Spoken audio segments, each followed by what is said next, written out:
Hello everyone, सलाम, नमस्ते, आदाब and welcome to today's event.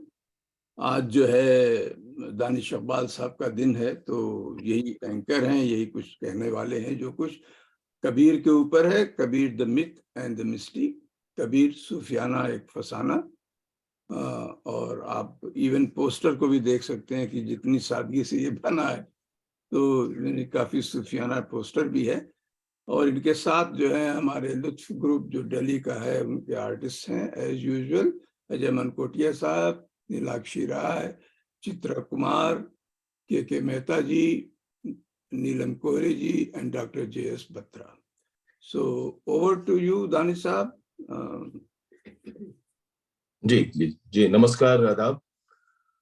जैसा कि अभी आपको बताया गया कि कबीर सूफियाना एक फसाना, तो आप टाइटल से अंदाजा लगा सकते हैं कि हमने इसमें कहने की कोशिश की कि कबीर का नाम जब भी आता है जबान पे तो दो बातें जहन में आती हैं।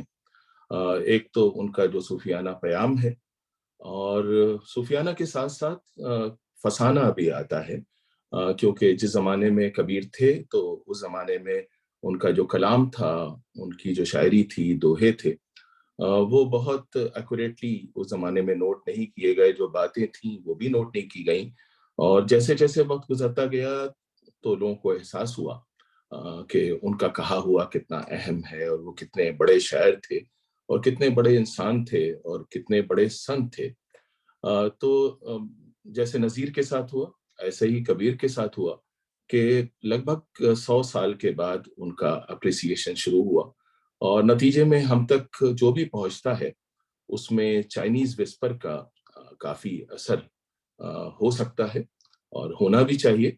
और इस हिसाब शायद यही उनकी अपील की खूबसूरती भी है, कि कबीर में कबीर का जितना है उतना ही अवाम का भी है। तो जिसे हम कहते हैं लोक, तो लोकगीत और लोक संगीत और लोक मत, और अगर लोक कविता कुछ हो सकती है तो कबीर का ही जो कलाम है उसे हम ये नाम दे सकते हैं। तो चलिए शुरू करते हैं कलाम से, कबीर के, यानी कि कबीर वाणी से। तो वो कहते हैं, पोथी पढ़ पढ़ जगमुआ, पंडित भया न कोय, ढाई अक्षर प्रेम का, पढ़े तो पंडित होए। ऐसी वाणी बोलिए, मन का आपा खोए, अपना मन शीतल करे। अब बहुत सी किताबों में अपना तन शीतल करे आपको लिखा मिलता है, लेकिन अगर हम सूफीज्म की बात करें तो मन तन से शायद ज्यादा अहम है। तो हम कहेंगे कि अपना मन शीतल करे, औरों का सुख होए।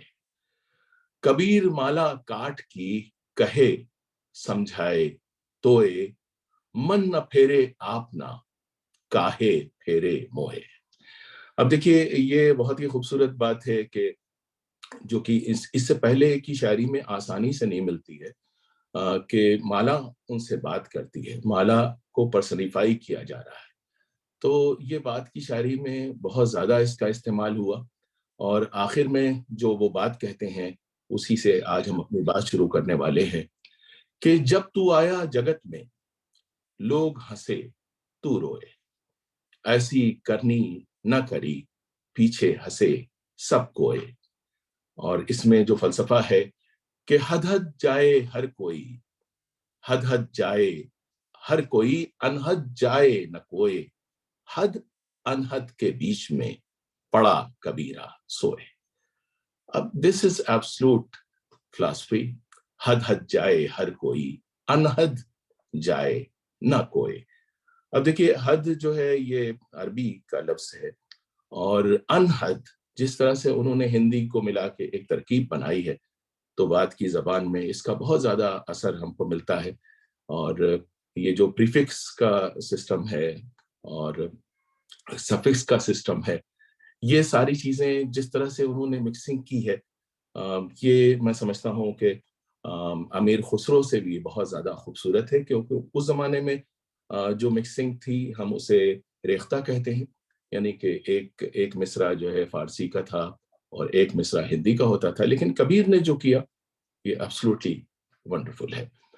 तो हम ये कह सकते हैं कि ये जो कलाम अभी हमने आपको सुनाया, जिसे दोहे का नाम दिया जाता है, लेकिन आप इसे गजल भी कह सकते हैं, क्योंकि देखिए गजल के शेरों की तरह से अगर रदीफ नहीं है तो काफिया तो जरूर है। चुनांचे हम ये कह सकते हैं कि अमर दोहे याद दिलाते हैं कि संत कबीर कौन थे और क्या थे। कबीर कमजोरों गरीबों के पालनहार थे, बराबरी के अलंबरदार थे, मोहब्बत और भाईचारे के मशल बरदार थे, जात पात के खात्मे के तरफदार थे उस दौर में। आज भी हम इसकी बात ठीक से नहीं कर पाते हैं। तो ये बहुत ही इनक्रेडिबल बात है, बहुत ही चौंका देने वाली बात है कि उस जमाने में आज से 600 साल पहले, 500 साल पहले वो जिस तरह की बातें कर रहे थे वो अपने वक्त से कितनी ज्यादा आगे थी। तो हम कह सकते हैं कि मोहब्बत और भाईचारे के वो मशल बरदार थे, जात पात के खात्मे के तरफदार थे, वहदत के। अब यहाँ पे वहदत तो देखिए ये सूफियाना लफ्ज है, और वहदत और एकता, एकता एक अलग चीज है, वहदत एक अलग चीज है, लेकिन दोनों, वहदत और एकता एक ही चीज भी है। तो वहदत के नशे में सरशार थे, और सबसे बढ़कर ये कि वो एक बहुत ही अनोखे शायर थे, वो बहुत जबरदस्त संगीतकार थे। कहा जाता है कि कुछ लिखते लिखते नहीं थे, बस तरंग में आते थे तो गाते जाते थे, गुनगुनाते थे फिर गाने लगते थे, और गाते गाते अपनी एक अलग दुनिया में खो जाते थे। और उनको सुनकर लोग बाग भी बेखुद हो जाते थे, साथ साथ उनके जो चाहने वाले हैं, उनके पास बैठने वाले, वो सुर मिलाते थे, और इस तरह से सभी लोग गाते जाते थे। कबीर चरित बोध, ये बिल्कुल बौद्ध ट्रेडिशन में लिखा गया है। कबीर चरित बोध में ये लिखा है कि संबत 1455 विक्रमी जेठ महीने में सोमवार के दिन सतपुरुष यानी के कबीर का तेज काशी के लहर तारा तालाब में उतरा, तो तमाम इलाका खुशबू से भर गया और सारा आसमान मुनव्वर हो गया। अब देखिए ये जो बयान है, इसे ध्यान देने की जरूरत है कि इसमें काफी इस्लामी रंग नजर आता है, इसके अंदर काफी बौद्ध रंग नजर आता है, इसमें ईसाई ट्रेडिशन भी आपको दिखती है कि जैसे ही उनका तेज यानी कि नूर काशी के, उन्हीं ने लफ्ज इस्तेमाल किया, काशी के लहर तारा तालाब में उतरा, तमाम इलाका खुशबू से भर गया और सारा आसमान मुनव्वर हो गया।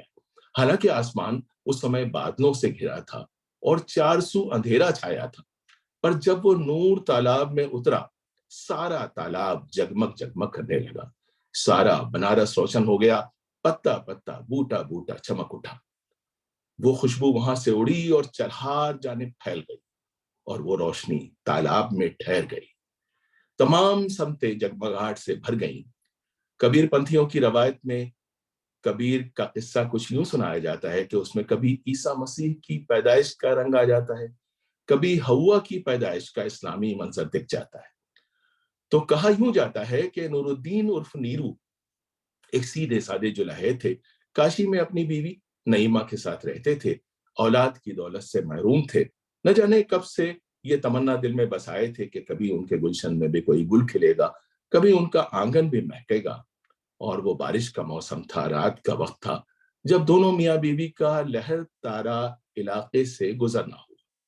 दोनों का वहां से गुजरते हुए दिल धक धक कर रहा था, क्योंकि उस इलाके में सांपों का भी कहर था। डर के मारे दोनों का बुरा हाल था। खुदा खुदा करके लहर तारा पहुंचे तो वहां अजब आलम था। उन्हें लगा आसमान से कोई तारा टूट कर शायद गिरा था, जिससे सब कुछ रोशन रोशन था। तालाब का एक हिस्सा कुछ ज्यादा चमक सा रहा था। नीरू ने आगे जाकर देखा तो क्या देखता है कि कमल के एक पत्ते पर एक नन्हा बच्चा लेटा था। नीरू का तो दिल ही दहल गया। उसने इधर देखा फिर उधर देखा, आसपास कोई न था। सोचने लगा खुदा जाने किसका बच्चा है, यहाँ कौन छोड़ गया है। यूं बच्चे को छोड़ना कितनी बुरी बात है, ये तो पत्ते से फिसल कर गिर भी सकता है, अल्लाह न करे डूब भी सकता है। नीरू ने पुकारना चाहा, कहना चाहा, ये किसका बच्चा है, अरे यहाँ क्यों छोड़ दिया इसे, लेकिन मुंह से कुछ ना निकला। बीवी की तरफ देखा तो उसे दुपट्टे से आंसू पोंछते पाया। तभी जोर की हवा चली, कमल का पत्ता लरसने लगा, बच्चा बस फिसलने को ही था कि नीरू ने उसे हाथों में उठा लिया। बच्चा हाथों में आते ही ऐसे हुमक कर मुस्कुराया जैसे इन्हीं दोनों का उससे इंतजार था। नीरू ने बच्चा नीमा की गोद में दे दिया। अब ये जो किस्सा है, अगर आप हिंदुस्तानी फिल्मों में देखें तो कई बार होता है कि बादशाह के वजीर ने जो शहजादा हुआ था उसे मारने का हुक्म दिया, और एक उसको दिया गया किसी दरबारी को, वो बच्चे को लेके गया और बच्चे को मारना चाहता था। आपने पता नहीं कितनी फिल्मों में ये सीन देखा होगा। लेकिन जब वो मारने के लिए जैसी तलवार उठाता है तो बच्चा मुस्कुरा देता है, और जो कातिल है उसका दिल पिघल जाता है। तो मैं समझता हूँ ये जो हमारी फोक ट्रेडिशंस हैं, जो लोक कथाएं हैं, जो लोक प्रथाएं हैं, मान्यताएं हैं, इसका असर हमारे कंटेंट क्रिएशन पे जगह जगह मिलता है। और ये जो कबीर का किस्सा है, ये भी डायरेक्टली इनडायरेक्टली हमारी फिल्मों में, हमारे थिएटर में, हमारी कहानियों में बार बार घूम फिर कर आता है। खैर, तो हम लोग बात कर रहे थे कि नीरू ने जैसे ही बच्चे को देखा, बच्चा मुस्कुरा दिया, और नतीजे में उन्होंने जल्दी से नीमा को दे दिया। नीमा ने उसे जल्दी से अपने कलेजे से लगा लिया, और फिर आसमान की तरफ देखकर देर तक अपने रब से जाने क्या क्या कहा। वहां आसपास उस पर दूर दूर तक कोई न था। दोनों ने एक दूसरे से आंखों ही आंखों में कुछ कहा, खुदा के दिए इस अनमोल तोहफे पर उस रब का शुक्रिया अदा किया, और वहां से घर का रास्ता लिया। घर ले गए तो तंगो तारीख घर रोशनी से भर गया। अब ये जो हवाला आता है कि घर में रोशनी हो गई, ये भी इस्लामिक ट्रेडिशन में आपको बार बार मिलता है। बहुत से सूफिया के जो सूफियाना किस्से हैं उसमें मिलता है। तो घर ले गए तो तंगो तारीख घर रोशनी से भर गया। कुरान पाक खोलकर एक नाम निकाला, और वो नाम कबीर था। तो अपने नाम के बारे में खुद कबीर ने कहा था, तो अब हम उन्हें कोट कर रहे हैं। वो कहते हैं, कबीरा तू ही कबीरो, तेरा नाम कबीर। कुछ किताबों में लिखा है, कबीरा तू ही कबीरो, तेरो नाम कबीर। राम रतन तब पाइए जब पहले तजाने शरीर। यानी कबीर तुम अजीम हो, तुम्हारा नाम अजीम है, तुम कबीर हो। असल सच्चाई यानी राम रतन तुम तब पाओगे जब इस शरीर से आगे जाओगे, यानी जब रूह बन जाओगे। कुछ कबीरपंथी ये भी मानते हैं कि कबीर दरअसल रामानंद की दुआ के नतीजे में एक बेवा की हथेली से पैदा हुए थे। अब बहुत से लोगों को इस पे बड़ा इतराज होता है कि भाई हथेली से कोई कैसे पैदा हो सकता है। तो देखिए साहब, अगर हवा जो है वो आदम की पसली से पैदा हो सकती है, तो कबीर भी बेवा की हथेली से पैदा हो सकते हैं। लेकिन गुरु ग्रंथ साहब में स्वामी रविदास कहते हैं, और ये बात मानने के लायक है, क्योंकि गुरु ग्रंथ साहब एक एक बहुत ही, जैसे कहना चलिए, डिपेंडेबल टेक्स्ट है, और स्वामी रविदास को अगर उसमें कोट किया गया है तो वो कहते हैं कि कबीर एक मुस्लिम घराने में ही पैदा हुए थे, और कबीर के एक शागिर्द धर्मदास थे। अपने एक पद में धर्मदास कहते हैं, उनकी पैदाइश के बारे में कहते हैं। अब मुझे ये नहीं मालूम कि धर्मदास का पीरियड क्या था, इतना वक्त नहीं मिला मुझे। लेकिन वो कहते हैं, 1455 साल गए, चंद रोज एक ठाठ है, ज्येष्ठ सुधी बरसाइत को पूरन मासी तिथि प्रगट भय। घन करजे दामनी दम के बूंदे झर लाग गए। ये जो पूरा मंजर हमने आपको पहले सुनाया था, वो इन लाइनों में आपको दिखता है कि घन करजे दामनी दम के बूंदे झर लाग गए, हर तालाब में कमल खिले हैं, कबीरा भानु प्रगट भय। तो कबीर की पैदाइश के मुतालिक एक और लोक रवायत कुछ यूं है कि काशी में एक सात्विक ब्राह्मण रहता था जो गुरु रामानंद का भक्त था। एक दिन ये ब्राह्मण अपनी बेवा बेटी को लेकर स्वामी जी के आश्रम गया। स्वामी जी ने उस लड़की को उसकी बेटी को मां होने का आशीर्वाद दे दिया। बूढ़े ब्राह्मण ने स्वामी जी को उसके विधवा होने के बारे में बताया, तो स्वामी जी ने कहा कि मैं आशीर्वाद तो वापस नहीं ले सकता, लेकिन ये जरूर बता सकता हूं कि ये बच्चा एक अजीम इंसान होगा। तो कहा जाता है कि कबीर उसी बेवा ब्राह्मण औरत की औलाद थे जिसको वो समाज के डर से हर तालाब पर रख गई थी। अब अगर ये बात है कि भाई उन्होंने कहा था और ये भी कहा था कि बड़ा आदमी होगा, तो ये बात यकीन करने के लायक नहीं लगती कि इन सारी बातों के बावजूद रामानंद की जो रिस्पेक्ट थी, उसके बावजूद वो क्यों उसे बच्चे को छोड़ जाएगी। खैर, तो किस्सा इस तरह से कहा जाता है कि वो विधवा छोड़ गई, और वहां से गुजरते हुए जो नूरी जुलाहे और उनकी बीवी नईमा ने उस बच्चे को अपना लिया, उसकी परवरिश की। ये कहानी जो है ये नीम सच्ची कही जा सकती है, क्योंकि अगर ये बात अपनी पैदाइश के बारे में कबीर को पता होती तो उनकी शायरी में भी जरूर कहीं ना कहीं नजर आती। और जब कबीर अपने को पूरे गर्व के साथ जुलाहा कह सकते हैं, खुद के लिए नीच और कमीन का लफ्ज इस्तेमाल कर सकते हैं, तो इस बारे में भी वो यकीनन खामोश नहीं रहते और सच जरूर बोलते और किसी न किसी दोहे में ये बात जरूर आती। तो कहते हैं कि जो नूर काशी के लहरतारा तालाब में बरसात की उस रात उतरा था, वो 100 साल तक प्रेम के ढाई आखर को रोशन करता रहा, क्योंकि कहा जाता है उनकी उम्र तकरीबन 100 साल रही। और जब कबीर इस संसार से चले गए तो वो नूर ज्यों की त्यों धरदीनी चदरिया के तौर पर कबीर ग्रंथावली में समा गया। तो आज वही नूर कभी भक्तों की प्रेम वाणी में दिखता है, तो कभी गुरु ग्रंथ साहब की रोशनी में चमकता दमकता है और अवाम के दिमागों को रोशन करता है। और ये नूर नूरे इश्क मस्ताना है, यही अमर प्रेम का, अमर प्रीत का नशा है जो कायनात को रोशन किए रहता है। यही नूर अवाम खवास के प्रेम में बसता है, दिलों में बसता है। और कबीर की एक गजल का मतलब हमसे यही तो कहता है। वो कहते हैं, हमन है इश्क मस्ताना, हमन को होशियारी क्या, रहें आजाद या जग से, हमन दुनिया से यारी क्या। जो बिछड़े हैं प्यारे से, प्यारे का मतलब वो परमात्मा, जो बिछड़े हैं प्यारे से, भटकते दर बदर फिरते, हमारा यार है हम में, हमन को इंतजारी क्या। अब देखिए कितने खूबसूरती के साथ उन्होंने रदीफ का यहाँ पे इस्तेमाल किया है। उसके बाद कहते हैं खल्क। खल्क यानी कि खलक, हिंदी में लिखा है खलक। खलक सब नाम अपने को बहुत कर सर पटकता है, हमन गुरु नाम सच्चा है, हमन दुनिया से यारी क्या। हमन गुरु नाम सच्चा है, यानी हमें गुरु नाम सच्चा है, हमें दुनिया से यारी क्या, न पल बिछड़े पिया हमसे। ये जो पिया है, ऊपर वाले को जो पिया कहने का रवाज है, ये बात की सूफियाना शायरी में बहुत ज्यादा मिलता है।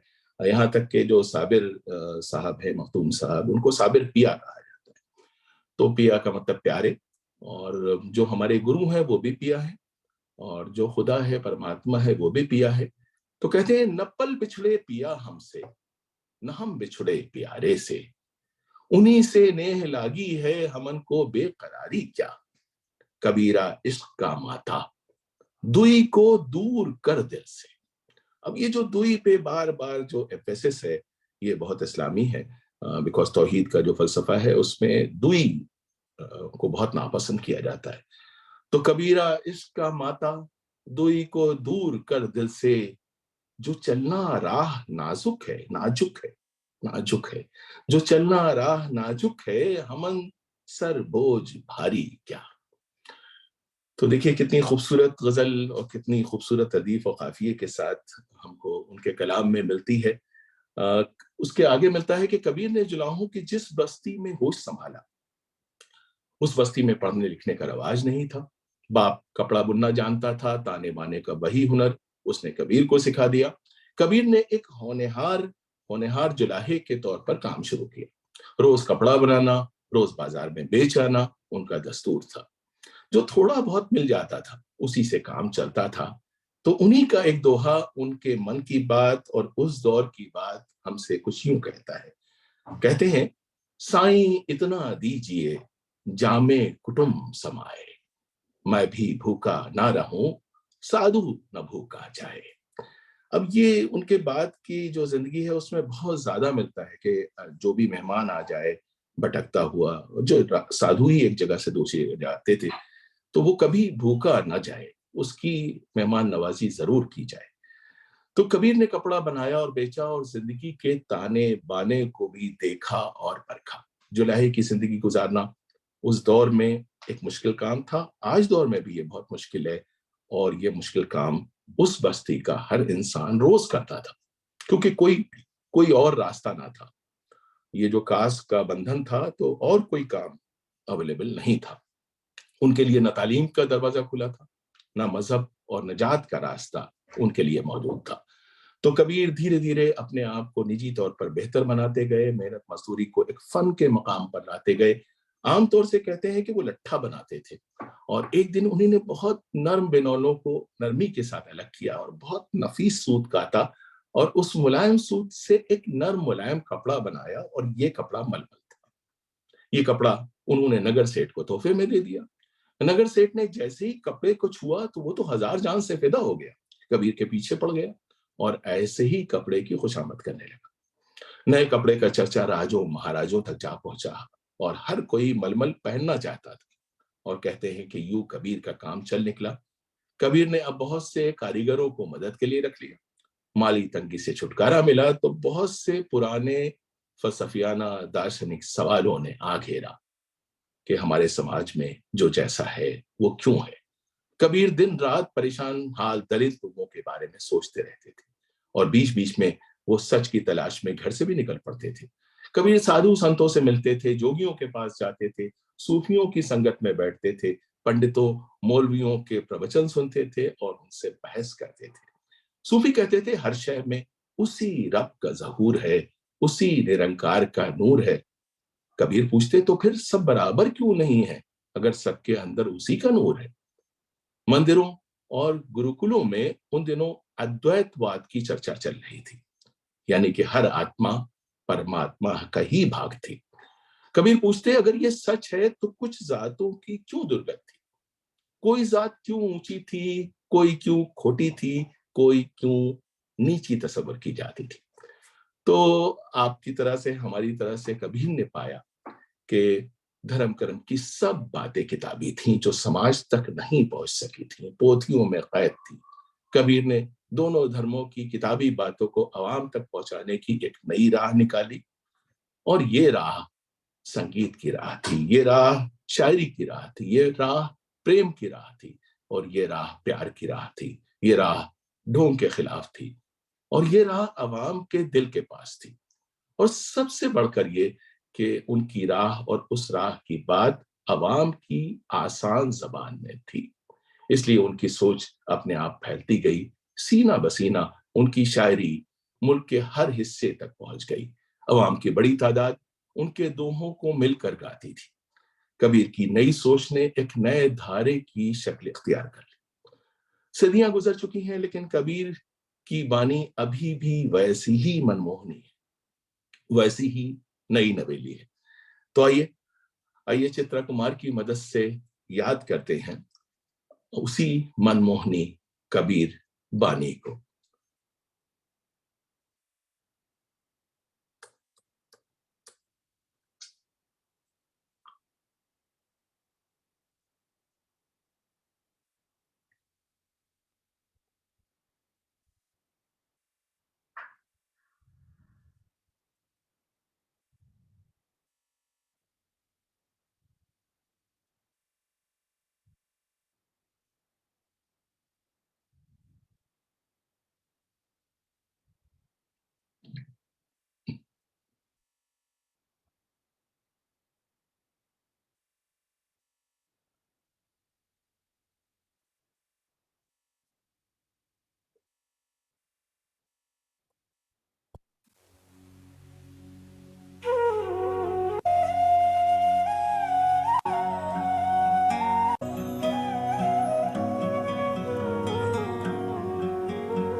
तन ठाठ तंबुरे का हो साधो।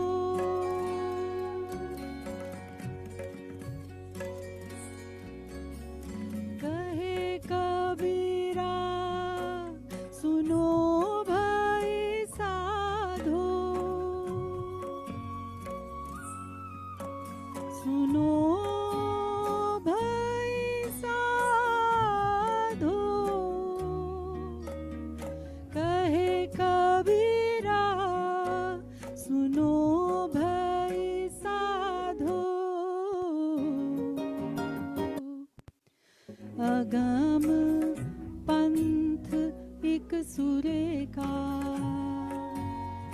अगम पंथ एक सुरे का हो साधो, हो साधो। यह तन ठाठ तंबुरे का हो साधो।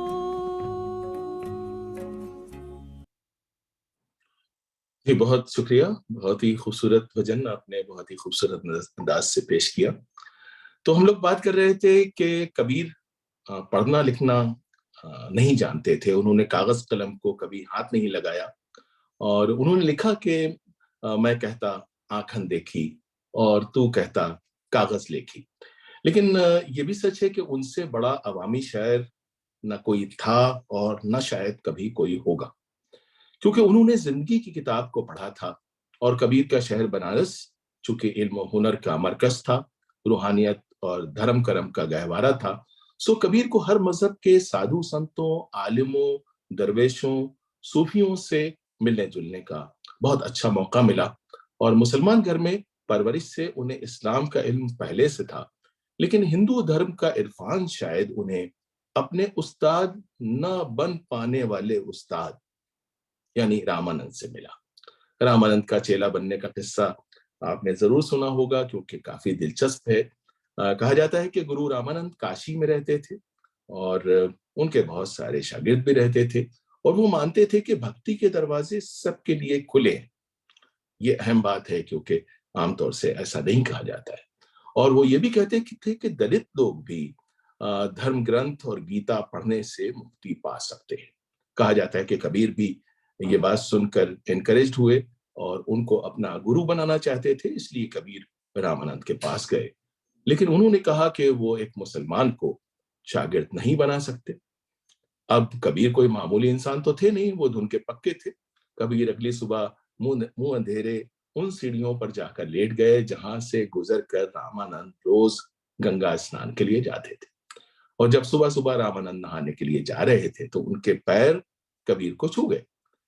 रामानंद राम राम जपने लगे। कबीर ने ये शब्द गुरु मंत्र के तौर पर अपना लिए और कबीर एकलव्य की तरह अपने गुरु के चेले बन गए और तमाम उम्र उन्हें गुरु मानते रहे। अब ये रामानंद की मेहरबानी है कि उन्होंने अंगूठा नहीं मांगा, लेकिन ये भी सच है कि रामानंद या उनके मानने वालों ने कबीर को शागिर्द भी नहीं माना। इस बारे में कोई किताबी हवाला हमको आसानी से नहीं मिलता। तो कुल मिला के जो बात सामने आती है वो ये है कि कबीर ने इस्लाम और हिंदू मत को मिलाकर एक कर लिया था। उनके नजदीक दोनों में बल्कि सारे धर्मों में कोई फर्क नहीं था। उनके नजदीक अल्लाह ईश्वर का नाम था और ईश्वर राम था। वो कहते हैं कि हिंदू कहो तो मैं नहीं, मुसलमान भी नहीं। हिंदू कहो तो मैं नहीं, मुसलमान भी नहीं। पांच तत्व का पुतला गैबी खेल माही। यानी कि मैं ना हिंदू हूं ना मुसलमान हूं, मैं आग, मिट्टी, पानी, हवा और खला का गैबी पुतला हूं। कबीर ने बंदों की खिदमत को और रब की इबादत को एक माना है।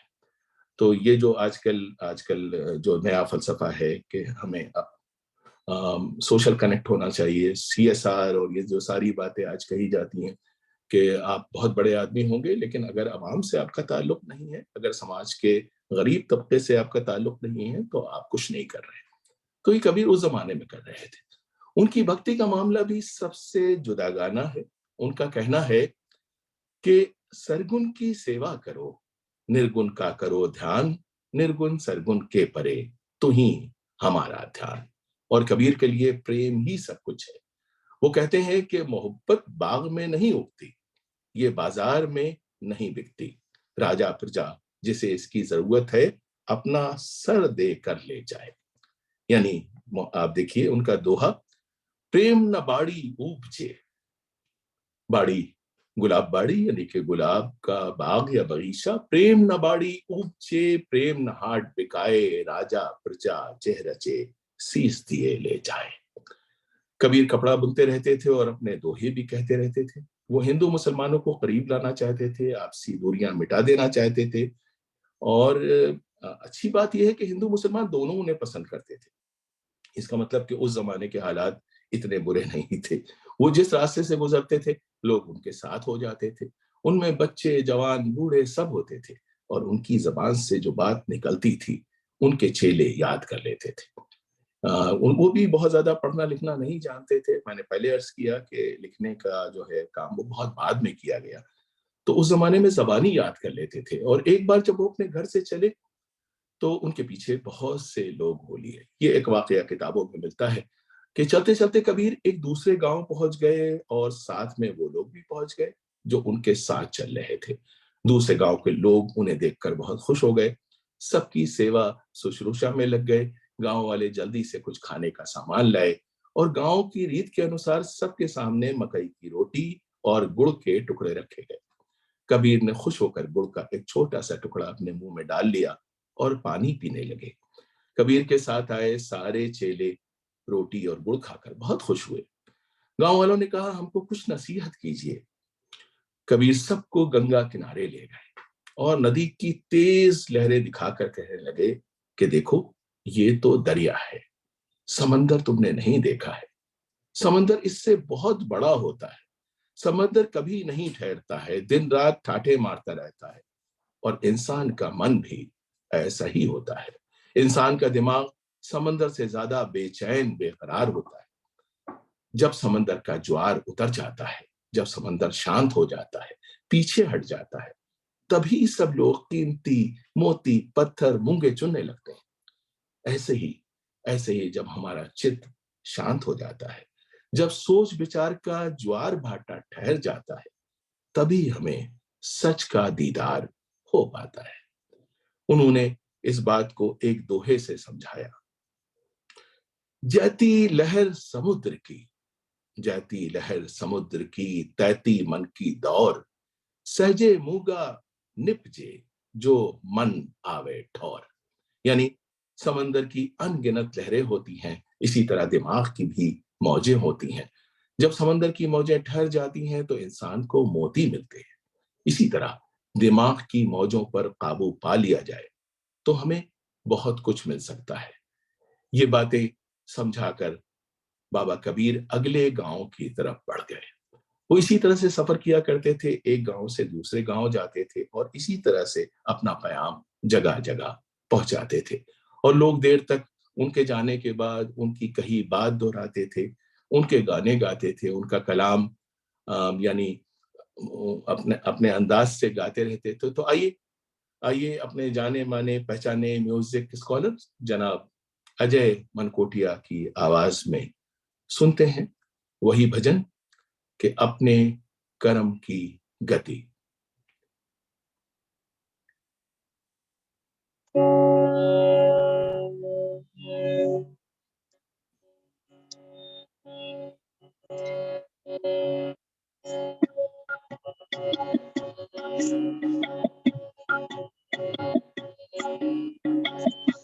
अपने कर्म की गति मैं क्या जानूं, मैं क्या जानूं बाबा रे। अपने कर्म की गति मैं क्या जानूं, मैं क्या जानूं बाबा रे।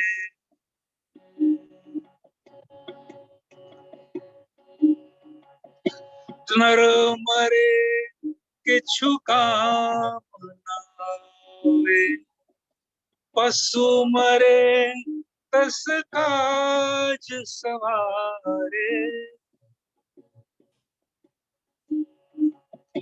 नर मरे किछु काम न आवे, पशु मरे तस काज सवारे।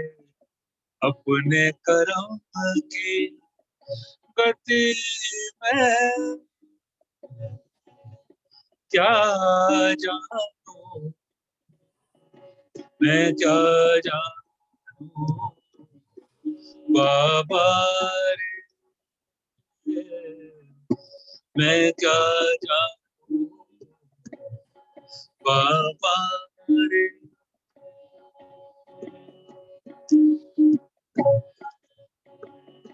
हाड़ जले जैसे लकड़ी का टूला, केस जले जैसे घास का फूला। हाड़ जले जैसे लकड़ी का टूला, केस जले जैसे घास का फूला। अपने कर्म की गति में क्या जानू, मैं क्या जानू बाबा रे, मैं क्या जानू बाबा रे, मैं क्या जानू बाबा। जी बहुत शुक्रिया, बहुत शुक्रिया, बहुत शुक्रिया इस खूबसूरत पेशकश के लिए।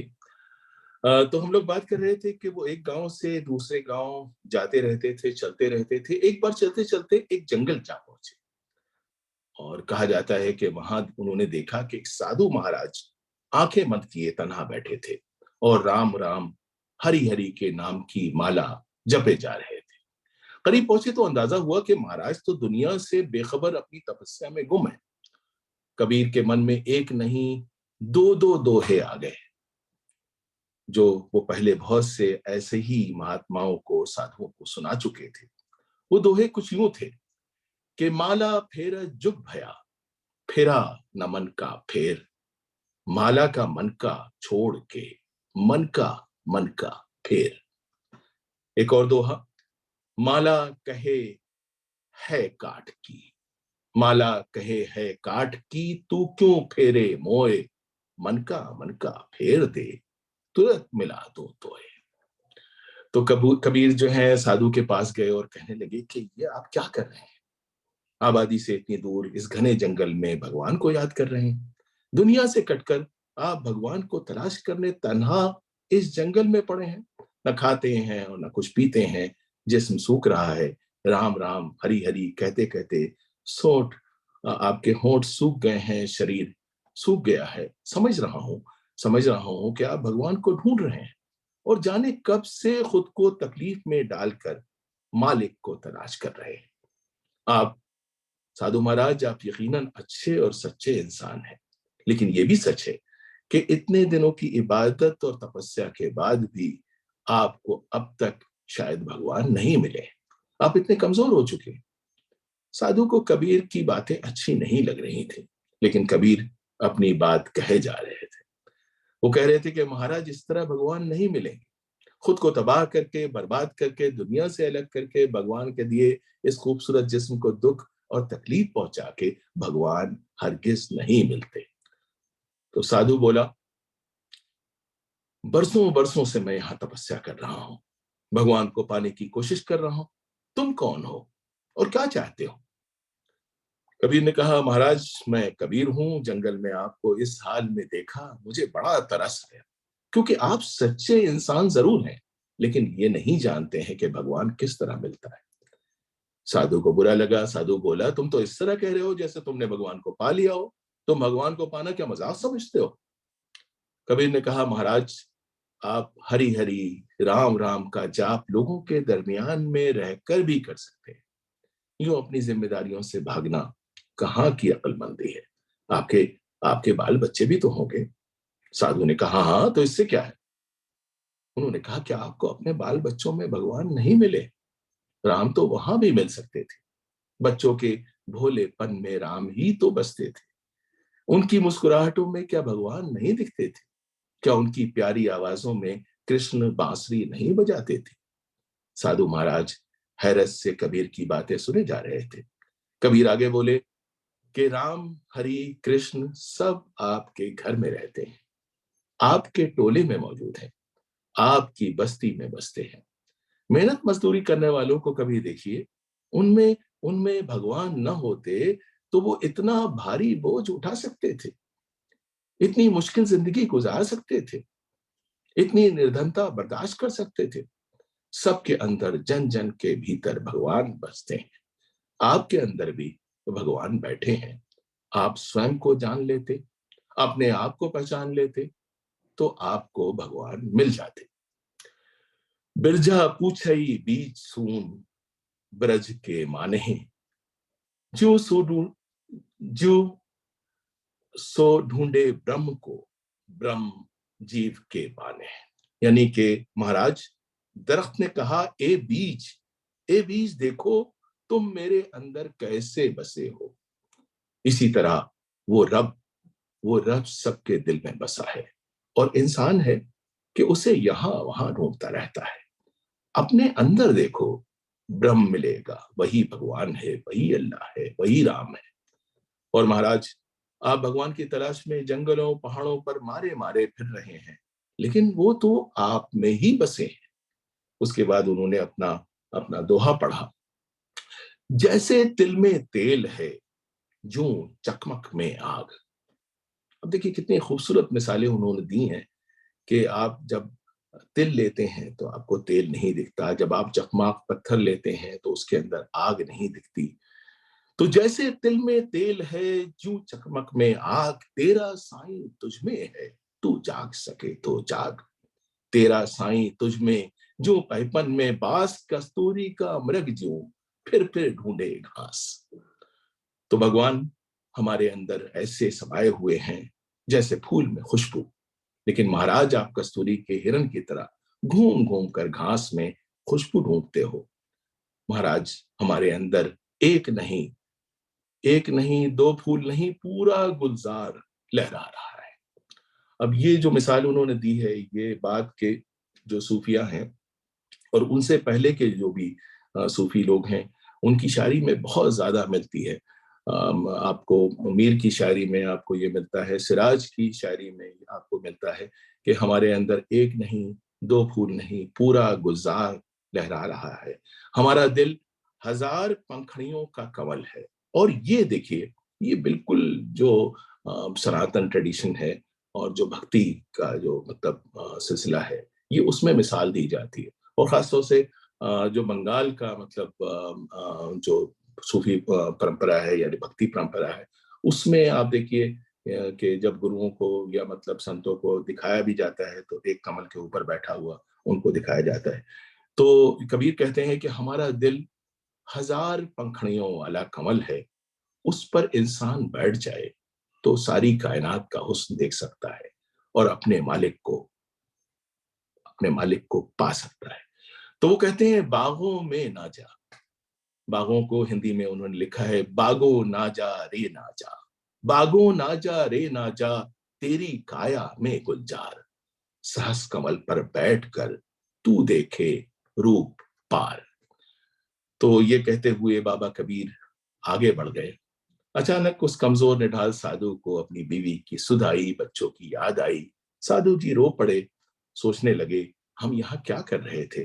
कबीर यहाँ ना आते तो हम कभी ज्ञान न पाते। साधु ने अपना डंडा उठाया, अपना कमंडल लिया और राम राम कहता हुआ अपनी बस्ती की जानिब, अपने घर की जानिब लौट पड़ा, जहां उसकी बीवी थी, बच्चे थे, माँ बाप थे। अब वो जानता था कि भगवान भी वहीं बसते थे। तो जिस तरह के सूफी फलसफे की बात हम लोग यहाँ कर रहे हैं, बाबा गुरु नानक ने भी इंसान को यही दावत दी थी कि हम इसी समाज में रहते हुए भी रूहानियत के रास्ते पर चल सकते हैं और नजात हासिल कर सकते हैं। गोशा नशीनी और दुनिया को छोड़ देने के वो खिलाफ थे। यही वजह है कि कबीर बानी की रोशनी गुरु ग्रंथ साहब से भी हम तक पहुंचती है। हमारे साथ इस वक्त डॉक्टर JS बत्रा है और ये हमारी खुशकिस्मती है कि वो इस वक्त हमारे साथ है। तो आइए उनसे दरख्वास्त करते हैं कि वो एक नूरानी नगमे से हमारी इस महफिल को मुनव्वर फरमाएं। Doctor JS Batra. ये जो रचना कबीर जी की गुरु ग्रंथ साहब में लिखी हुई है, ये जब भी डेथ होती है किसी भी इंसान की, उसके भोग सेरेमनी में ये वाला शब्द ज़रूर गाया जाता है। इसमें कबीर जी ने रिक्वेस्ट किया है उन संतों को कि इस बार please take a final decision about this soul. मुझे इस सोल को माफ कर दो और ये जो 84 लाख बार हमें बार बार आना जाना पड़ता है धरती पे, उससे मुक्ति दिला दो। ये देही जो है, जो हमारा शरीर है, ये गांव है जिस पे कब्जा किया हुआ है। मेहता बने हुए हैं, वहां के चौधरी बने हुए हैं हमारी 5 किसान। कौन से किसान? हमारी नैनू, नकटू, श्रवण करने वाले कान और रस लेने वाली जुबान और प्लस टच, इन इंद्रियों ने कब्जा किया हुआ है और अब ये हमारा कहना नहीं मान रहे। तो इस बार प्लीज डिसीजन ले लो। और साथ कह रहे हैं, बाबा अब मैं ना बसूं इस गांव में, मुझे नहीं बसना है, बस यहाँ पे बहुत हो गया।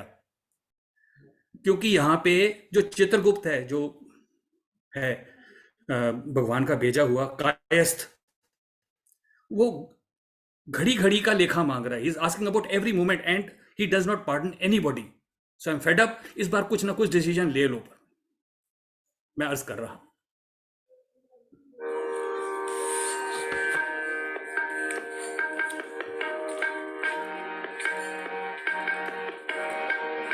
अब की बार बख्श बंदे को, बहरना भव जल फेरा। अब की बार बख्श बंदे को, बहरना भव जल फेरा। कह कबीर सुनो रे संतो, कह कबीर सुनो रे संतो, खेत ही करो निबेरा। अब की बार बख्श बंदे को, बहरना पव जल फेरा। अब की बार बख्श बंदे को, बहरना पव जल फेरा। देही गावा ज्यों धर महतो, देही गावा ज्यों धर महतो, बसे पंच किरसाना। नैनो नकटो श्रवणो रसपत, नैनु नकटू श्रवणु रसपत, इंद्री कहया न माना। नैनु नकटू श्रवणु रसपत, इंद्री कहया न माना। कह कबीर सुनो रे संतो, कह कबीर सुनो रे संतो, खेत ही करो निबेरा।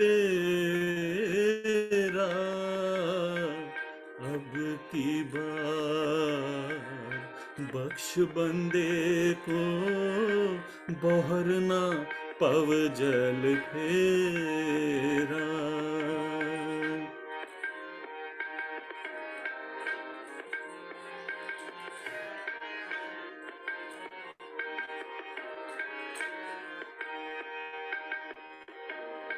बाबा अब ना बसो एह गाँव, बाबा अब ना बसो एह गाँव, अब ना बसो एह गाँव, घड़ी घड़ी का लेखा मांगे कायत चेतु नाओ, कह कबीर सुनो रे संतो, कह कबीर सुनो रे संतो, खेत ही करो निबेरा, अब की बार बख्श बंदे को, बहरना भव जल फेरा, बहरना भव जल फेरा। वाहिगुरु जी। जी बत्रा साहब, बहुत शुक्रिया, बहुत ही खूबसूरत पेशकश आपने यहाँ पे हम लोगों को सुनाई, और मुझे उम्मीद है कि सबको उतनी ही अच्छी लगी होगी जितनी की ये है। तो आइए अब उनकी निजी जिंदगी की भी बात करें। लोई कबीर की बीवी थी, और कहा जाता है कि एक जंगल में पली बड़ी थी। उनकी जिंदगी की कहानी भी कबीर की कहानी से कुछ कम दिलचस्प नहीं है। कहते हैं कि किसी जंगल में एक बनखंडी साधु रहते थे। एक सुबह जब वो नदी पर नहाने गए तो वहां कपड़े में लिपटी हुई एक नन्ही बच्ची को बहते हुए उन्होंने देखा। तो ये जो पानी का रेफरेंस है, छोटी उम्र में, बिल्कुल ही पैदाइश के वक्त, ये दोनों की जिंदगी में हमको ये हवाला मिलता है। तो उस बच्ची को देखकर उन बनखंडी साधु को बहुत तरस आया। उन्होंने पानी से उसे निकाल लिया और अपनी बेटी की तरह उसे पाला पोसा। पहली बार उसे कपड़े में लिपटे हुए देखा था, इसीलिए उसका नाम लोई रखा। लोई बड़ी हुई तो एक दिन वो साधु बीमार पड़ा। तो लोई ने साधु से पूछा कि बाबा, अगर आपको कुछ हो गया तो मेरा क्या होगा? साधु ने कहा, तू चिंता मत कर, एक दिन एक नूरानी इंसान जंगल में यहीं तेरे पास आएगा। वो बड़ा करामाती होगा। वो ज्ञानी पुरुष तेरे हर सवाल का एक ही जवाब देगा, और वही वही तेरे सपनों का राजकुमार होगा। वही तेरा साथी, तेरा मददगार होगा। साधु के मरने के कुछ दिन के बाद एक दिन कबीर जंगल में लोई की कुटी पर पहुंचे। तभी वहां 5 साधु और आ गए। तो अब लोई की समझ में नहीं आया कि एक साथ इतने साधु आ गए, इसमें से वो साधु कौन है जो उनका साधु है। तो लोई ने आने वालों को पीने के लिए एक कूंडे में भरकर दूध दिया, जिसको कबीर ने 7 प्यालों में बांट लिया। 5 प्याले साधुओं के थे, 5 साधुओं के थे, एक कबीर का था और 7वां लोई के लिए था। जब सब ने अपना अपना दूध पी लिया तो लोई ने देखा कि कबीर ने अपना प्याला उठाकर अलग रख दिया था। किसी साधु ने कबीर से पूछा कि तुमने दूध क्यों न पिया? कबीर का जवाब था कि गंगा पार से एक और साधु आ रहा है, मैंने ये दूध उसी के लिए रखा है। अब ये सुन के भी लोई को लगा कि जो आने वाला है हो सकता है वो हो, क्योंकि इनको खबर है। तो एक तो अंदाजा ये हुआ कि ये कुछ पहुंचे हुए हैं, और ये भी पता चला कि जो आने वाला है वो भी कुछ पहुंचा हुआ है, क्योंकि उसके आने का इन्हें पता चल गया। तो कुछ देर के बाद उस वीरान जंगल में न जाने कहां से एक और साधु आया, जिसको कबीर ने जल्दी से वो दूध दे दिया। तो कबीर के इस रूहानी ज्ञान से मुतासिर होकर लोई का दिल धड़क उठा, और वो जो है ना कि कहीं कहीं ये वो तो नहीं। तो उस जमाने में कैफी आजमी ने तो कुछ लिखा नहीं था, लेकिन दिल के अंदर से किसी हकीकत ने लोई से कहा कि कहीं ये वो तो नहीं। तो लोई ने झिझकते हुए घर आए मेहमान का नाम पूछा तो जवाब मिला कबीर। लोई ने, जैसा कि उस जमाने में तरीका था और आज भी यूपी बिहार में यही है, कि उनकी जात पूछी। तो नाम के बाद सबसे पहले जात पूछी जाती है। तो लोई ने जब उनकी जात पूछी तो भी जवाब मिला कबीर। लोई ने हैरान होकर पूछा कि आपका धर्म क्या है? तो कबीर का जवाब था कबीर। तो यूं लोई को मालूम हो गया कि जिसका उसे इंतजार था, जिसके लिए मन बेकरार था, वो तो यही इंसान था। तो लोई ने बहुत प्यार से कबीर की सेवा की। जब कबीर वहां से चलने लगे तो लोई भी उनके पीछे पीछे चल पड़ी। कुछ लोग कहते हैं कि लोई उनकी शागिर्द बन गई और उनके साथ रहने लगी। तो नीलाक्षी राय इस वक्त हमारे साथ हैं और उनकी मौजूदगी का फायदा उठाते हुए आइए आइए एक ऐसी कंपोजिशन सुनते हैं जिसमें हो सकता है आपको लोई की कहानी का भी थोड़ा सा रंग मिल जाए और उसके साथ साथ कबीर के फलसफे से भी हमारा परिचय हो जाए। तो ओवर टू नीलाक्षी राय।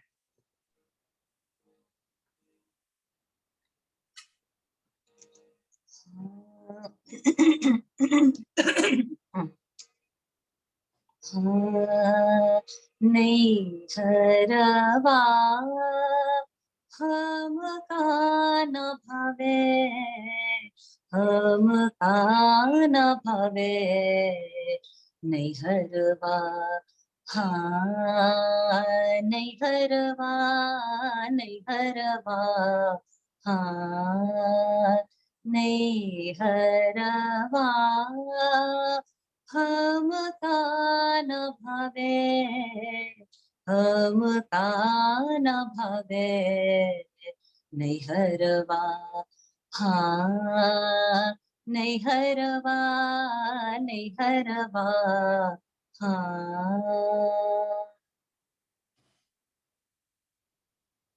साई की नगरी, साई की नगरी, परम अति सुंदर, साई की नगरी, परम अति सुंदर, अति सुंदर।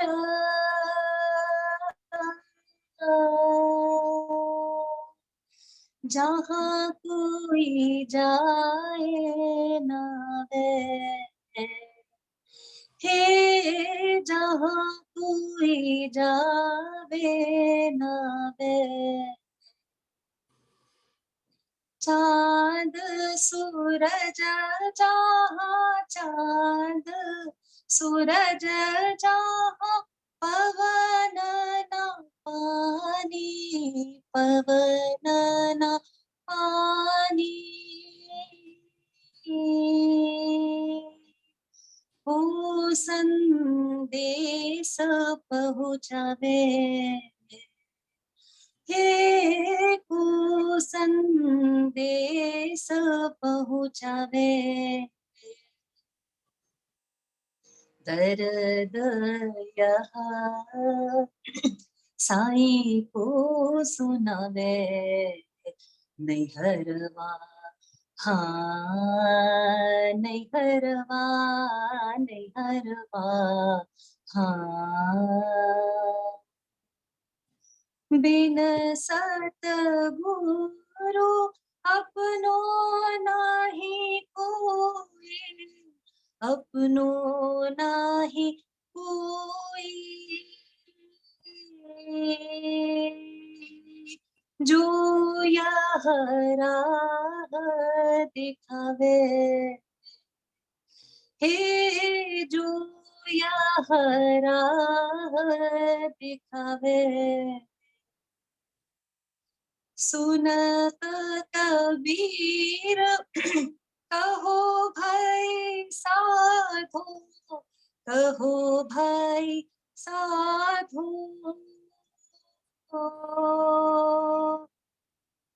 सपने में प्रीतम आवे, हे सपने में प्रीतम आवे,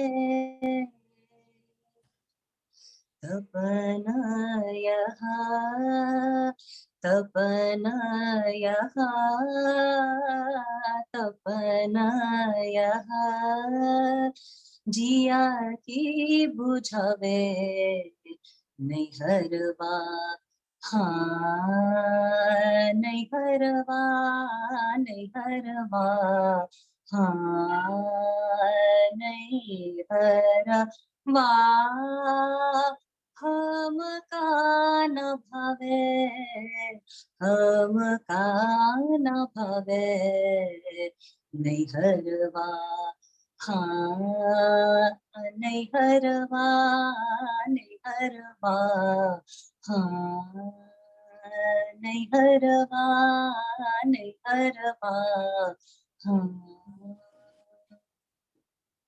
जी, बहुत शुक्रिया, बहुत शुक्रिया, बहुत शुक्रिया। और देखिए ये कितना खूबसूरत है कि कबीर ने जो फेमिनिन सेंसिबिलिटीज हैं और जो फेमिनिन मेटाफर्स हैं, जो मैके का मेटाफर है, कितनी खूबसूरती के साथ उसको जो है इस दुनिया के लिए उन्होंने इस्तेमाल किया है। और कितनी आसानी के साथ हम दुनिया और दुनिया बनाने वाले का फलसफा समझ सकते हैं, आत्मा और परमात्मा के रिश्ते को समझ सकते हैं। तो ये जो मेटाफर्स हैं वो जिस जिस खूबसूरती के साथ उन्होंने इसका इस्तेमाल किया है बाद के दौर में, इसका बहुत ज़्यादा असर हमको बाद की जो भक्ति परंपरा है उसमें नजर आता है, लेकिन उसके बावजूद इतनी खूबसूरती के साथ नहीं मिलता है। वैसे एक बात ये भी याद आई कि दिलचस्प बात ये भी है कि लोई के अलावा भी एक और लेडी थी जिनको नहरवा नहीं भाया और वो अपना घर छोड़ के कबीर के पास आ गई। इस बात का पता कबीर की शायरी से चलता है। उनका नाम धनिया था और कबीर ने उसको बदलकर राम जनिया रख लिया था। गुरु ग्रंथ साहब में शामिल जो कबीर वाणी है उसमें उनका हवाला आता है और वो कहते हैं कि मेरी होरिया को धनिया नाओ, ले राखियो राम जनिया नाओ। एक और इंसिडेंट ये मिलता है कि एक बार एक आदमी कबीर से मिलने पूछते पाछते उनके घर पहुंचा। कबीर की लोई से पूछा तो पता चला कि मोहल्ले के किसी आदमी का इंतकाल हो गया है और इसलिए कबीर कब्रिस्तान में जनाजे के साथ कफन दफन के लिए गए हैं। उन्होंने कहा आप वहीं चले जाएं। उस आदमी ने कहा कि मैंने उन्हें देखा नहीं है, मैं कैसे पहचानूंगा?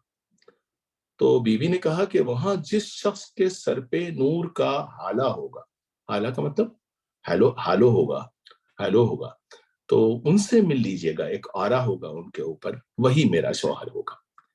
वो शख्स कब्रिस्तान पहुंचा तो देखा वहां तो हर किसी के सर पर नूर का हाला था। अब वो तो बहुत परेशान हो गया, बहुत चक्का रह गया, क्या करे कुछ समझ नहीं पाया, किसको वो कबीर समझे किसको ना समझे। तो तदफीन के बाद मजमा बिखर गया, लोगों के पीछे पीछे वो बंदा भी चल दिया। क्या देखता है कि कब्रिस्तान से निकलते ही सबके सरों से हाला गायब होना शुरू हो गया और चलते चलते उसने देखा कि थोड़ी देर के बाद बस एक ही सर पर हाला बाकी बचा था। उस शख्स ने वहां पे फौरन उनके पास जाके फौरन कबीर का दामन पकड़ लिया और कहने लगा आप ही कबीर है, ये तो मैंने जान लिया और मैं तो कुछ और ही जानने आया था, कुछ और ही पूछना चाहता था, वो बाद में पूछूंगा, लेकिन अब पहले यह पूछना कि ये नूर के हाले का क्या माजरा था। कबीर ने कहा कि देखो, जब इंसान मौत और जिंदगी की हकीकत जान लेता है, जब वो अपना अंजाम जान लेता है तो उसका नफ्स उससे दूर हो जाता है और यूं वो अपने अस्ल से, अपने अंत से, आकबत से, आखिरत से, अपने खुदा से नजदीक हो जाता है। तब बंदा तब बंदा खुदा के नजदीक हो जाता है, करीब हो जाता है और उस पर खुदा का नूर छा जाता है और यूं उसके ऊपर एक हाला सा आ जाता है। फिर बंदा जब उस कैफियत से दूर हो जाता है तो वो नूर खो जाता है, मादूम हो जाता है, दूर हो जाता है। उस शख्स ने पूछा लेकिन आपके ऊपर तो नूर अभी भी दिखता है। तो कबीर ने कहा जिसने कब्रिस्तान वाली कैफियत को मुस्तकिल कर लिया, हमेशा के लिए अपना ओढ़ना बिछौना बना लिया, उसके सर पर ये नूर हमेशा रहता है।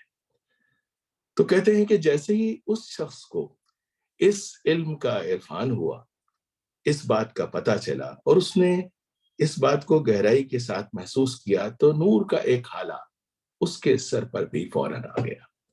कहते हैं कि वो इंसान भगत जी का उस दिन से चेला हो गया। एक और किस्सा कुछ यूं बयान किया जाता है कि अपने कबीरदास एक पेड़ के नीचे बैठे थे और उनके चाहने वाले उन्हें 3 तरफ से घेरे थे। कबीर कुछ सोच रहे थे, सोचते सोचते वो मुस्कुराने लगे। तो सबने पूछा, चेलों ने पूछा कि आपने क्या सोचा, किस बात का आपको अच्छा लगा, किस बात को सोच के हमें भी बताइए। कबीर बोले, मैंने एक ऐसी राह देखी है जो सूर्य के सुराख जैसी है, लेकिन पूरी दुनिया उस राह से बिना रोक टोक रोज गुजरती है। चेलों ने पूछा, ऐसी कौन सी राह होती है जो सुई जैसी होती है। कबीर कहने लगे, कल मैं गंगा घाट पर था। गंगा उफान पर थी, बड़े बड़े पेड़ों की हैसियत तिनके के बराबर थी। गंगा सब कुछ अपने साथ बहाए लिए जा रही थी, लेकिन गंगा की बाढ़ भी उस सुई जैसे सुराख से गुजर रही थी। राम की क्या लीला थी जो मैंने देखी।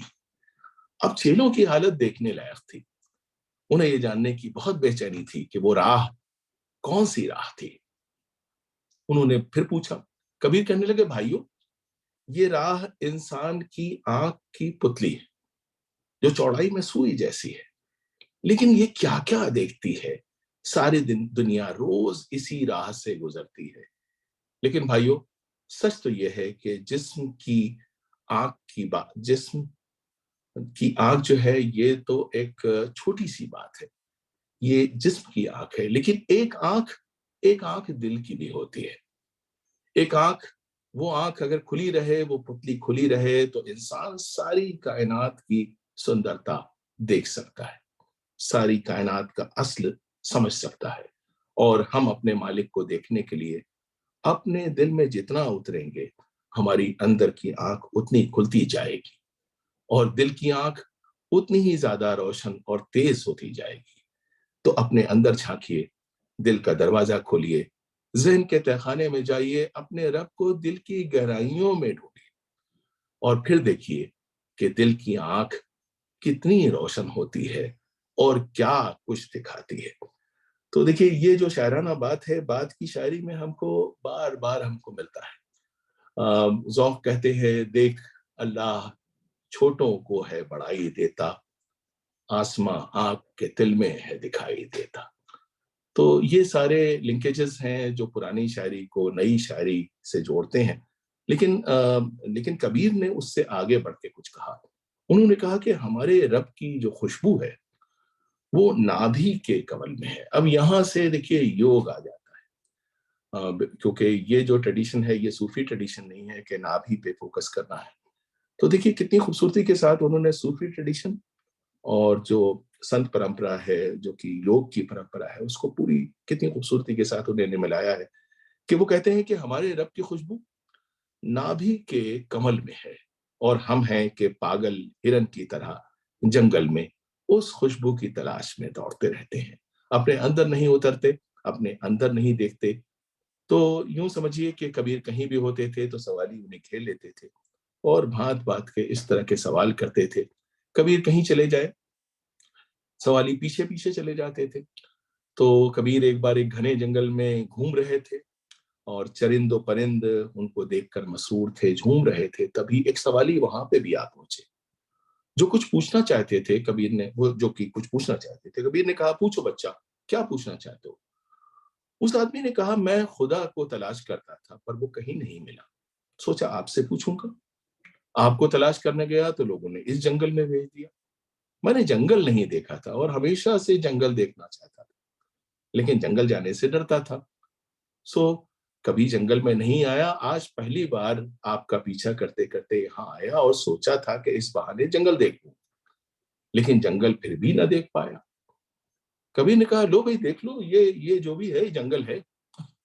उस आदमी ने कहा, मैं जंगल देखना चाहता हूँ, लेकिन जंगल कहाँ, यहाँ तो बस दरख्त ही दरख्त हैं और मिट्टी है और कूड़ा है और पौधे हैं, जंगल तो जरा सा भी नहीं। कबीर मुस्कुराए और कहने लगे कि तुमने दरख्त को नजरअंदाज किया तो कभी जंगल को ना पा सकोगे। जंगल का अलग से कोई वजूद नहीं है। जंगल तो एक कुल का नाम है, जंगल तो एक जमा है। जिस चीज का वजूद है वो तो दरख्त है, दरख्त और सिर्फ दरख्त, बस दरख्तों का ही वजूद है। अगर तुम दरख्तों से अलग जंगल को तलाश कर रहे हो तो जंगल तुम्हें कभी नहीं मिलेगा। यही मामला यही मामला उस खुदा का है। जो लोग खुदा को तलाश करने निकलते हैं वो नाकाम हो जाते हैं, हार कर राह में बैठ जाते हैं। खुदा तो जंगल की तरह है, खुदा तो कुल का नाम है, वो हर शय में मौजूद है, दरख्तों में है, परिंदों में है, यहाँ के सांपों में है, चिड़ियों में है, हवाओं में है, औरतों और मर्दों में है, बादलों में है, सितारों में है, जानवरों में है, बच्चों में है। खुदा तो हर शय में, हर जगह है। तुम खुदा के बीचों बीच खड़े होकर पूछते हो कि खुदा कहाँ है, तो कोई क्या जवाब देगा? और दरख्तों के दरमियान तुम खड़े हो और दरियाफ्त कर रहे हो कि जंगल कहाँ है। तो चीजों को पहचानो, उनसे रिश्ता रखो, फर्द को पहचानो, जनमानस से अपने रिश्ते को समझो। हर शय अहम है, हर फर्द अहम है। इंसान बस एक जिस्म नहीं, सिर्फ एक दिमाग नहीं, उसके अंदर और भी बहुत कुछ है। और हर शख्स अपने तजर्बे और सोच का ह्यूला है, अपने माजी का पुतला है। उसके अंदर देखो दुख दर्द कहाँ छुपा है, कहाँ सुख का और खुशियों का सरचश्मा पोशीदा है। ये कहते हुए कबीर उन्हीं दरख्तों में गुम हो गए। तो आइए जनाब के मेहता से सुनते हैं कबीर का वो खास कलाम, जिसमें वो सूफीज्म के सभी फायदों का हवाला देते हैं और उनका दिल ये भी बताते हैं कि उनका दिल सूफीज्म में ही क्यों लगा, उसमें क्या खास था जो उन्होंने हमको अपनाया उस जमाने में और हम तक पहुंचाया। सो ओवर टू के मेहता साहब। बहुत बहुत शुक्रिया सर।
बहुत शुक्रिया सर। बहुत शुक्रिया, बहुत शुक्रिया मेहता साहब, इतनी पुरसोस पेशकश के लिए बहुत मेहरबानी आपकी। Thank you. कबीर ने अपनी शायरी में बल्ख बुखारे के एक सुल्तान का किस्सा कुछ ऐसा लिखा है जो बिल्कुल सूफी अंदाज का है। और चाहे आप रूमी की शायरी देखें, शेख सादी के कलाम में आप देखें, या बाद में निजामुद्दीन औलिया और अमीर खुसरो के वहां देखें, तो बिल्कुल ऐसा लगता है कि ये किस्सा मतलब कहीं पे भी हम पढ़ सकते थे। लेकिन चूंकि ये उनकी खालिस हिंदी शायरी में हमको मिलता है, तो इसलिए थोड़ा सा पहचानने में देर लग जाती है। तो जो किस्सा है मैं उसका तर्जुमा पहले आपको सुनाता हूँ। और वो किस्सा कुछ यूं है कि एक बार एक आदमी अपने गधे को ढूंढते ढूंढते बादशाह के महल तक जा पहुंचता है। अब देखिए यहीं से कॉन्फ्लिक्ट शुरू हो जाता है और एक आयरनी शुरू हो जाती है कि एक आदमी है, अपना गधा ढूंढ रहा है, और पूरी दुनिया में जब उसे अपना गधा नहीं मिलता तो वो बादशाह के महल में पहुंच जाता है। और फिर वहां जाकर वो सबसे पूछता है कि क्या किसी ने उसका गधा देखा है। अब महल के संतरियों ने, मुहाफिजों ने उसे पकड़कर सुल्तान के सामने पेश किया, और बादशाह को ये जानकर बहुत गुस्सा आया कि कैसा आदमी है, यहाँ अपना गधा ढूंढता है। तो बादशाह ने कहा कि तूने मेरे महल को समझ क्या रखा है? क्या ये कोई सराय है जिसमें जो चाहे चला है, जो चाहे पूछने आ जाए? तब उस अजनबी ने बादशाह से पूछा कि ये बताइए कि आपसे पहले यहाँ कौन रहता था? बादशाह ने कहा, ये क्या सवाल हुआ? मुझसे पहले ये मेरे बाप का महल था, और उनसे पहले उनके बाप का था, और उससे पहले उनके बाप का था। तो अजनबी ने पूछा, हो सकता है उन्होंने मेरा गधा देखा हो, उनसे पूछ लीजिए, वो क्यों नहीं दिख रहे, कहाँ चले गए? बादशाह ने कहा, वो अब इस दुनिया में नहीं है, इंतकाल कर गए। अजनबी ने कहा, जब यहाँ कुछ दिन के बाद हर शख्स किसी और मंजिल की तरफ चला जाता है, तो आपका महल क्या, ये दुनिया ही एक सराय है। तो कहते हैं कि सुल्तान पर इस बात का इतना असर हुआ कि वो सब कुछ छोड़कर सूफी बन गया, फकीर बन गया, और जंगल की तरफ चला गया। तो कबीर ने इस किस्से को यूं लिखा है कि सुल्तान बल्ख बुखारे का, जिनके 69 साल 2 साला नौतार दस्तारे का, सो तो लागे भार उठावन 9 मन गुदरा भारे का, जाके संग कटक दिल बादल 9 सा घोड़ कंधारे का, 100 सब तज के भय औलिया रास्ता धरे किनारे का, चुनी चुनी कलियां सेज बिछावे डासन न्यारे न्यारे का, सुरदों ने त्याग दिया है देखो ज्ञान बिचारे का, 1600 साहेलरी छाड़े साहब नाम तुम्हारे का, कहे कबीर सुनो औलिया फिक्र भय अखाड़े का। तो कबीर देखिए कि इस कलाम में न सिर्फ दुनिया को सराय कहते हैं, बल्कि वो तो जिस्म को भी एक सराय करार देते हैं। कहते हैं कि कबीरा शरीर सराय है, क्या सोए सुख चैन। कबीरा शरीर सराय है, क्या सोए सुख चैन, सो अंश नगारा कूच का। नगारा कूच का, देखिए ये पूरी जो मेटाफर है ये उससे ली है, काफिले से और कारवान से। ये काफिले और कारवान बनारस में नहीं चलते थे, लेकिन ये सूफी ट्रेडिशन में इसका बहुत ज्यादा हवाला आता है। सो अंश नगाड़ा कूच का बाजत है दिन रह। तो आप देखिए बाद में आपको नजीर की शायरी में मिलता है कि सब ठाट पड़ा रह जाएगा जब लाज चलेगा बंजारा। तो ये जो मेटाफर है ये बार बार आता है, लेकिन इन्हीं ने बहुत ही खूबसूरती के साथ इसको अपनी शायरी में इस्तेमाल किया जाता है। और कहा जाता है कि जब उन्होंने जिस्म से छुटकारा पाया, यानी इस दुनिया में उनका सफर तमाम हुआ, तब उनके मानने वालों में झगड़ा शुरू हो गया। और ये किस्सा भी बहुत ही खूबसूरत किस्सा है, क्योंकि उसमें से कुछ ने कहा कि चिता जलेगी, ऐसा हिंदुओं का कहना था, और कब्र बनाने का दावा मुसलमानों का था। तो इस तनाजे का फैसला भी बड़ा करिश्माती था कि जब लड़ते झगड़ते ये भीड़ भड़क कर उनकी मैयत तक पहुंचा, तो वहां कुछ न था। कबीर का जिस्म गुलाब के फूलों में तब्दील हो चुका था।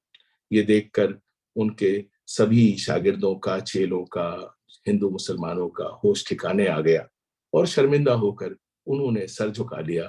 फिर दोनों फरीकों ने फूलों को बराबर बराबर बांट लिया और हिंदुओं ने चिता का एहतमाम किया और मुसलमानों ने मकबरा बनाया।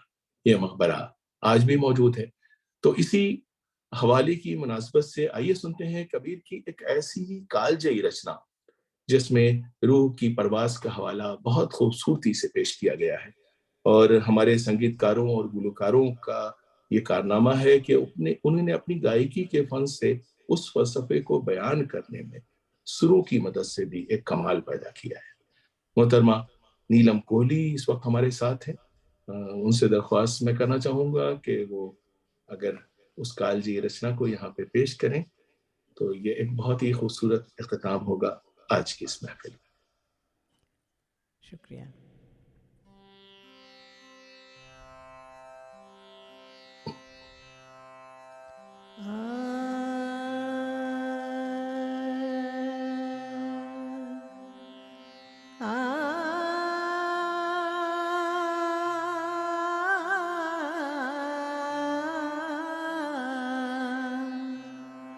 उड़ जाएगा, उड़ जाएगा हंस अकेला, उड़ जाएगा, उड़ जाएगा हंस अकेला। जग दर्शन का मेला, जग दर्शन का मेला। उड़ जाएगा,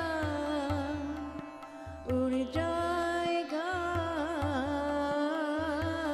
हंस अकेला, हंस अकेला। जैसे पात गिरे तरुवर के, जैसे पात गिरे तरुवर के। मिलना बहुत दुहेरा, ना जानूं किधर गिरेगा, ना जानूं किधर गिरेगा। लग गया पवन का रेला, उड़ जाएगा, उड़ जाएगा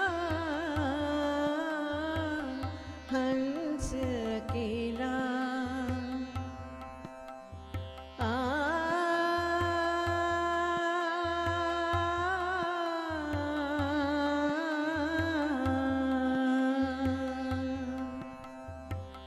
दास कबीर हर के गुण गावे, गावे।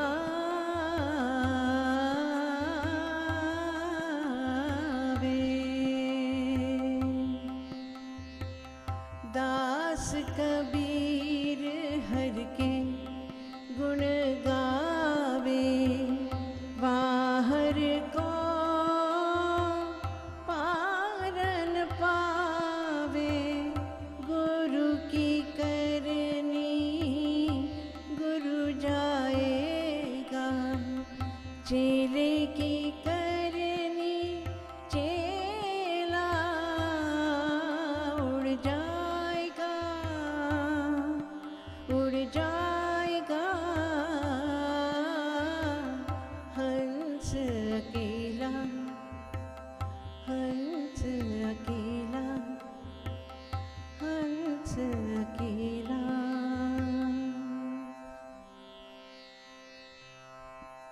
नीलम जी बहुत शुक्रिया। और इससे पहले कि मैं बाकी लोगों का भी शुक्रिया अदा करूं, मैं माफी मांगना चाहता हूं सबसे पहले दिल की सचमुच सिंसियरली, क्योंकि मेरा जो भी कंटेंट है ये उर्दू किताबों से है और नतीजे में बहुत सारा उच्चारण दोष आपने शायद महसूस किया होगा। मुझे ज़्यादा इस पे फोकस करना चाहिए था, और पढ़ते हुए मुझे लगा कि मैंने कुछ लफ्ज़ जो है सही नहीं बोले, तो मैं माफ़ी चाहता हूँ। बहुत शुक्रिया आप सबका। हमें तो पता ही नहीं चला भाई, आपने जो लेसन आज पढ़ाया हमें कि दिल के अंदर झांको और मिलेंगे, तो उसी में हम खो गए थे। वाकई it was very spiritual, it was very well done and deep research. Thank you so much. और तमाम आर्टिस्टों का बहुत बहुत शुक्रिया। बिफोर मैं हैंड ओवर करूं उनको, रफत साहब को, मैं एक्नॉलेज जरा करना चाहता हूं। अच्छा ठीक है भाई, पहले ये मैं कह दूं कि अगले हफ्ते जो है हमारा अदबी संगम में दो जो शोरा है, मेहताब हैदर नकवी साहब और अमीत बजाज को लाया गया है। नुमान शौक उसके एंकर होंगे, और काजी उबैदुर रहमान साहब जो बहुत मशहूर क्रिटिक हैं और स्कॉलर है उर्दू के, वो उसको कंक्लूडिंग रिमार्क्स पढ़ेंगे। मुअज्जम साहब